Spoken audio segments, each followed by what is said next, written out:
ఆధునిక బిలియనియర్ అంటే సాధారణంగా అపార సంపద, భారీ భవనాలు, విలాసవంతమైన జీవితం మరియు లాభాలకి ఎక్కువ ప్రాధాన్యమిచ్చే వ్యక్తిగా భావిస్తారు.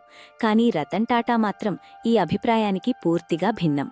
ఆయన ఒక భారీ వ్యాపార సామ్రాజ్యాన్ని నడిపించినప్పటికీ ప్రజల విశ్వాసం, నైతిక విలువలు మరియు మానవత్వంతో ప్రత్యేక గుర్తింపు పొందారు. ఆయన జీవితం చాలా సరళంగా ఉండేది. వ్యక్తిగత ఆడంబరాలకు దూరంగా ఉండి తన సంపదలో పెద్ద భాగాన్ని దాతృత్వ కార్యక్రమాలకు వినియోగించారు.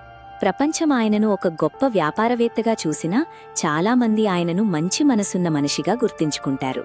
జ్యోతిష్యపరంగా చూస్తే ఆయన జనన చక్రంలో ఉన్న కొన్ని ప్రత్యేక గ్రహస్థితులు ఈ స్వభావానికి కారణమని భావిస్తారు. ఆయన జాతకాన్ని ఒక జీవిత బ్లూప్రింట్లా పరిశీలిస్తే సాధారణ వ్యాపార దృక్పథం కంటే ధర్మం, బాధ్యత మరియు నైతికతకు ఎక్కువ ప్రాధాన్యమిచ్చిన వ్యక్తిత్వం కనిపిస్తుంది. ధనుస్సు లగ్నం ఆయనకు కర్తవ్యబోధ, నిజాయితీ మరియు నైతిక విలువలను బలంగా ఇచ్చిందని వేద జ్యోతిష్యం చెబుతుంది. సూర్యుడు మరియు బుధుడు కలిసి ఏర్పడే బుధాదిత్య యోగం నాయకత్వం, తెలివితేటలు మరియు స్పష్టమైన ఆలోచనలను సూచిస్తుంది. ఈ యోగం వల్ల నాయకత్వంలో స్థిరత్వం, నిర్ణయాలలో స్పష్టత మరియు సమాజం పట్ల బాధ్యత పెరుగుతాయని జ్యోతిష్కులు భావిస్తారు. నైతికత లేకుండా వ్యాపారం నిజమైన వ్యాపారం కాదు అనే ఆయన నమ్మకానికి ఇది ప్రతిబింబంలా కనిపిస్తుంది. అయితే టాటా గ్రూప్ నాయకత్వం చేపట్టిన మొదటి రోజుల్లో ఆయనకు తీవ్ర ప్రతిఘటన మరియు అనుమానాలు ఎదురయ్యాయి. చాలామంది ఆయన నాయకత్వ సామర్థ్యాన్ని ప్రశ్నించారు. కానీ కాలక్రమంలో అదే వ్యక్తి ప్రపంచవ్యాప్తంగా గౌరవం పొందిన నాయకుడిగా ఎదిగారు. ఆయన జాతకంలోని 2వ ఇల్లు కుటుంబం మరియు సంపదను సూచిస్తుంది.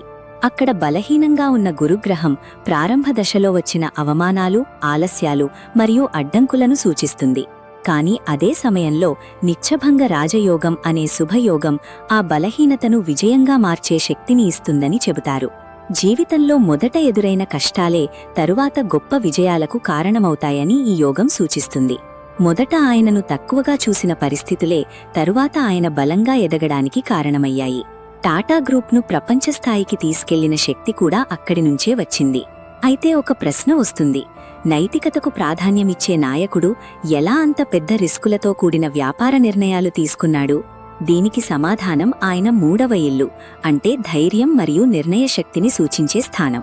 అక్కడ అంగారకుడు మరియు శుక్రుడు కలిసి ఉండటం వల్ల ధైర్యం, వ్యాపార దృష్టి మరియు వాహన రంగంపై ఆసక్తి పెరిగిందని భావిస్తారు. ఈ ప్రభావం వల్లే కోరస్ స్టీల్ మరియు జాగ్వార్ ల్యాండ్రోవర్ వంటి అంతర్జాతీయ సంస్థలను కొనుగోలు చేసే సాహసం ఆయన చేశారు. అది ఆ కాలంలో చాలా పెద్ద నిర్ణయంగా భావించబడింది. అలాగే సామాన్య ప్రజల కోసం అందుబాటులో ఉండే టాటా నానో వంటి కారును తీసుకురావాలనే ఆలోచన కూడా ఈ గ్రహస్థితితో అనుసంధించబడుతుంది. సాధారణ కుటుంబం కూడా కారు కొనగలగాలి అనే ఆలోచన ఆయన మనసులో బలంగా ఉండేది. వ్యాపారంలో ఎంతో విజయవంతమైనప్పటికీ ఆయన వ్యక్తిగత జీవితం చాలా సాదాసీదాగా ఉండేది.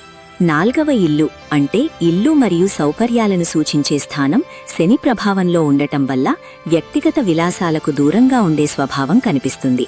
అందుకే ఆయన ఒంటరి, ప్రశాంతమైన మరియు సాధారణ జీవితం గడిపారు.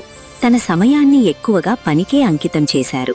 తన సొంత సౌకర్యాల కంటే ప్రజల సంక్షేమానికే ప్రాధాన్యమిచ్చారు. ఆయన జీవితం బయటకు చూసినప్పుడు సాధారణంగా కనిపించినా ఆలోచనల్లో మాత్రం ఎంతో గొప్పదనం ఉండేది.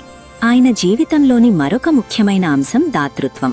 జాతకంలోని 12వ ఇల్లు ఖర్చు, సేవ మరియు ఆధ్యాత్మికతను సూచిస్తుంది. అక్కడ చంద్రుడు ఉండటం వల్ల నిశ్శబ్దంగా సహాయం చేసే స్వభావం ఏర్పడిందని చెబుతారు. ప్రచారం కోసం కాకుండా నిజమైన సేవ కోసం ఆయన పెద్ద మొత్తంలో దానం చేశారు. క్యాన్సర్ ఆస్పత్రులకు చేసిన సహాయం, వీధి జంతువుల సంరక్షణ మరియు ముంబై తాజ్ హోటల్ దాడుల సమయంలో బాధిత కుటుంబాలకు వ్యక్తిగతంగా సహాయం చేయడం ఇందుకు ఉదాహరణలు. కష్టాల్లో ఉన్నవారికి అండగా నిలబడడం ఆయన స్వభావంలో భాగమైపోయింది. అందుకే ప్రజలు ఆయనను కేవలం వ్యాపారవేత్తగా కాకుండా మానవత్వమున్న నాయకుడిగా గుర్తించారు. చాలామంది వ్యాపారవేత్తల విజయాన్ని సంపదతో కొలుస్తారు.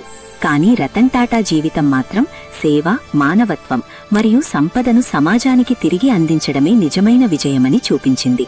ఆయన సంపాదించిన గౌరవం డబ్బుతో కాదు, మనస్సులతో వచ్చింది. అందుకే ఆయనను చాలామంది కర్మయోగిగా గుర్తుంచుకుంటారు.